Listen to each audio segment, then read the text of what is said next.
Ghail Naaba, late former governor of Ondo State, Rotimi Akeredolu, passing on the same day. How did you take that, and let's start with the former governor, Rotimi Akeredolu. A lot of parallels have been drawn between the situation in that state and, of course, the one that happened in 2010 with the former president, Sheikh Musa Yaradua. So what are your thoughts on that?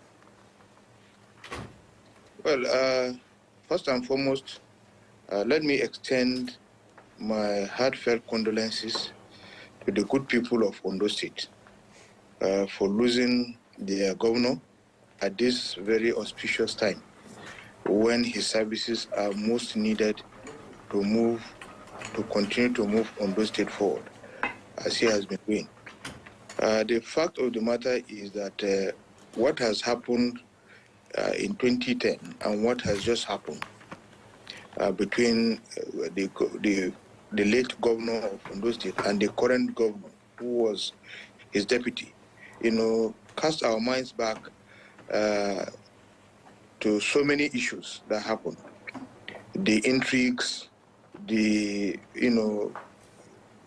blocking of access to the governor, to the deputy, and the doctrine of necessity that was initiated to be able to allow the deputy governor function even as acting governor.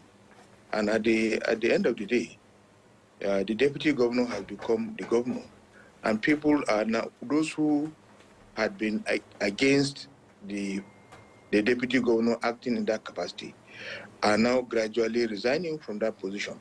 So if you cast your mind back, you will discover that the similarities are almost the same. And somebody, my friend, was telling me that you have to be careful if you put your deputy to be either good luck or lucky, because they are always lucky. They end up becoming the governor or the president. And so, because this one, Aiyedatiwa, is lucky, they believe that he has come to ascend the throne, just like Goodluck Jonathan was able to ascend that throne. So to me, I believe the similarities are so profound and so pronounced that one can always visualize that what happened in 2010 repeated itself in Ondo State in 2023. All right, let's look at what the man stood for. I mean, I understand the political intrigue surrounding, his exit and in his passing. But, he was a man who was known for, charging in the political sphere good governance policies. He was very vociferous. He was open about his stance on good governance, effective leadership. He charged, of course, the Amotakun, Clarion, or other governors to come on board to look at the security of the Southwest, amongst others. And he was also the NBA president at some point. So what stands out for you in the man Akeredolu? Well, what stood out for me is, one, as a lawyer, he has been able to speak out his mind very vociferously. He has been able to, he is an advocate of good governance, and he has not spared anybody. He has had the issues, so many issues. He has had to, take on so many people, including the current president, on so many occasions. For instance, they had some issues politically, even when during Yaradua, he was very, very vocal in telling Yaradua to step down because he was ill. And then again, one of the good things that he is known for, he has come out during national debates as to where power should move. He has insisted that power must move to the south. He was not hypocritical. He didn't keep quiet. He was outspoken. he normally says his mind, even where such thing is wrong, but at least he is not somebody who hides behind others to perpetrate something. He comes out very vocally to say, this is what I believe should happen. Even though some people say what he has said on Eradua has now caught up with him, because he actually also said Eradua should resign, but he was not able to resign during his period. But nevertheless, I think Aketi is a very disciplined man. He is a man who has the interest of the good people of Ondo State at heart, and he is a person who believes in a cause. He believes that the presidency must move to the South, and he stood by it, and he fought for it, and I think he successfully got it, and he died, I think, a fulfilled man, because what he has been fighting for, he has been able to get.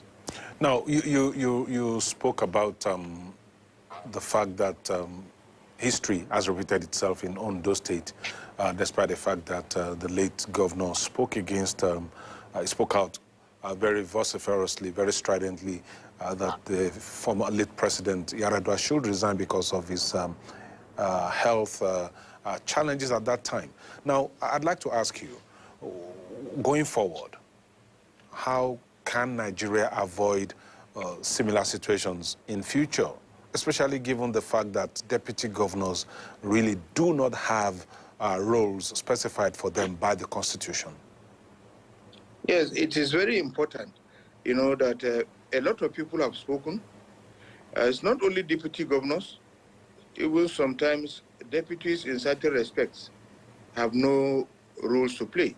If you remember when Justice Detijo, Mohammed Detijo of the Supreme Court was retiring, he made an argument that everything deputy is a spare tire, and that being a deputy of the current Chief Justice of Nigeria, he wanted so many things, to contribute to so many things in the judiciary, so that those things would change the focus, the direction, and the integrity of the judiciary. But he had no powers, because he was also a spare tire. If he made any attempts, everything, powers have been concentrated on the CGN. The CGN is in charge of Federal Judicial Council, National Judicial Council, the Supreme Court, and so forth and so on. So he raised those. So it is similarly, it is the same thing with such type of issues. It comes with a lot of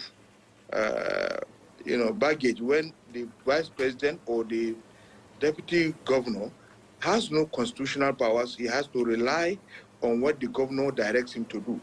And most times when governors are sick in this type of respect, the State Executive Council are loyal to the governor, and so would not like to exercise such constitutional responsibility as enshrined in the Constitution. So they are always afraid. More so, they are also commandeered by members of the family of the governor or the vice president or the president, and so they believe that if they do not do the bidding and the man gets well, they may be fired. So they continue to do what is illegal, what is wrong, because they just want to allow the system go. And then when the man dies, they also want to remain in office.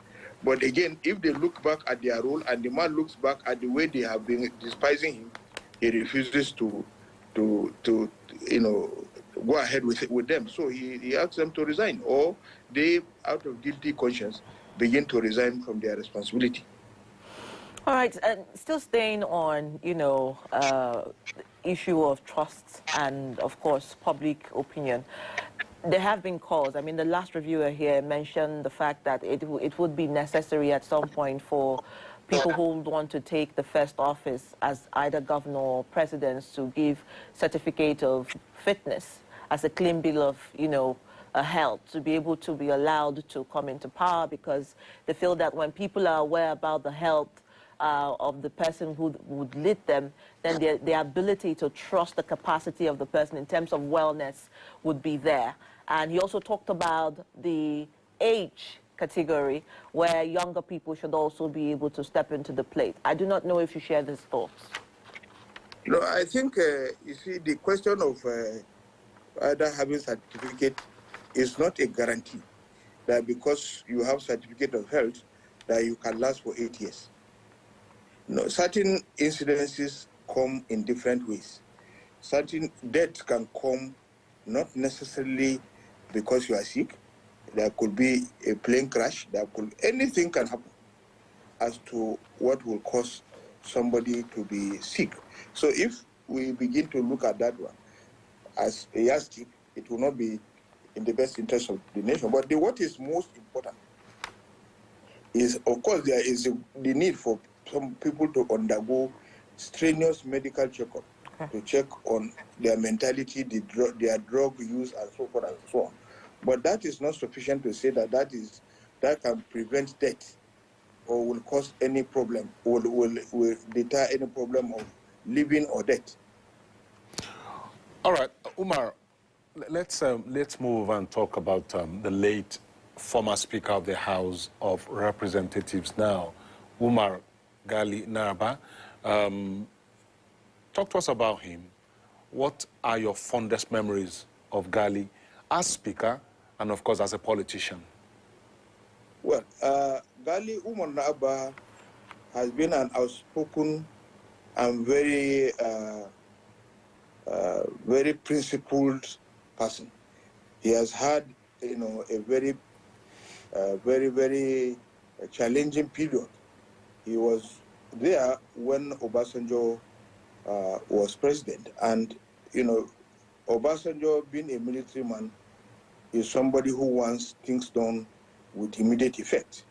And Ghail Umar Naaba, as a parliamentarian and as the speaker, also wanted things to be done following due process. So they had issues.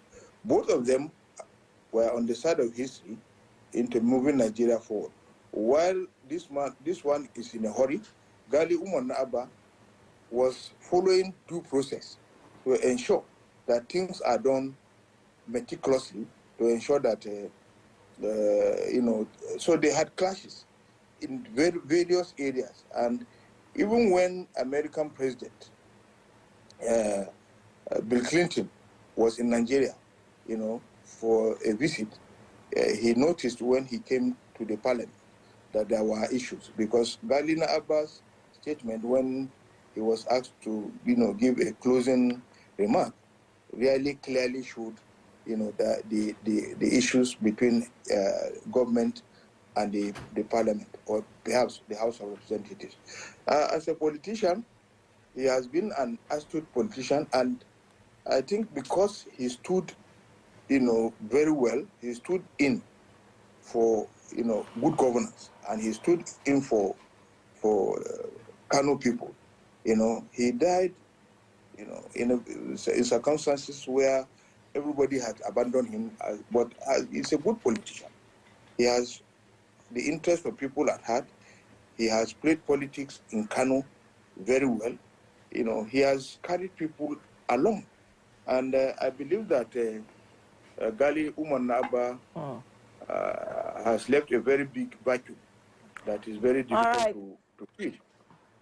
Okay, Umar, thank you so much for those thoughts, because, I think that even looking at his background, his mom was a sibling to Bashir Utofa of the NRC during the annual June 12th election, and the fact that he was also the fourth Speaker of the House of Representatives. But beyond that, the welcome home, when we looked at the videos of his welcome home, when his corpse was brought back to Kano, it was such a mass celebration. What does that teach Nigerians, in terms of good leadership and leaving legacies behind? Yes, if it shows that Nigerians are not very forgetful. They know those who stood by them during their trials and tribulations, during their period of need. And Ghail Naaba was on the side of the people when he was in government. He was not on the side of the government. He stood very firmly in his belief, and he also worked very hard to ensure that laws are made for order, peace, and good governance of Nigeria. And people all over the country recognize him, they know him, and they appreciate him. I remember when we were in Kano for a campaign, and you know, he wanted to come to the occasion. Somebody who was the speaker. He had to join my vehicle because, as you know, as a member of the convoy, he joined my vehicle. I had to vacate my seat and allow him to sit down. Then we were having a talk. I said, but sir, you are supposed to join this convoy with your vehicle. He said, no. That if he joins my own vehicle, it's the same thing as he is also there. I said, no, you know, by protocol, you are very important. He said, no, don't worry. That what is important is for him to get there, participate in the campaign, and that's all. So you can see his simplicity. He was not too flamboyant. He didn't look at life, you know, like himself as larger than life. He was somebody who was very modest and who actually felt to communicate with the ordinary people in Kano State. All right, Umar Sani, we must thank you very much for joining us this Thursday morning to look at the life and times of the late former governor of Ondo State, Rotimi Akeredolu, and Umar Ghail Umar Naaba, the late former Speaker of the House of Representatives. They both passed on Wednesday, tragically. 65, Umar Ghail Umar Naaba was 65 years old, and Akeredolu died at the age of 67. Not old enough, if you ask me. And we thank you very much for sharing your thoughts with us this morning on the program. Thank you so much. Thank you so much. And that's a tragic loss to the nation. Thank you. Thank you for watching. If you're new to this channel, consider subscribing so you won't miss out any of our latest video.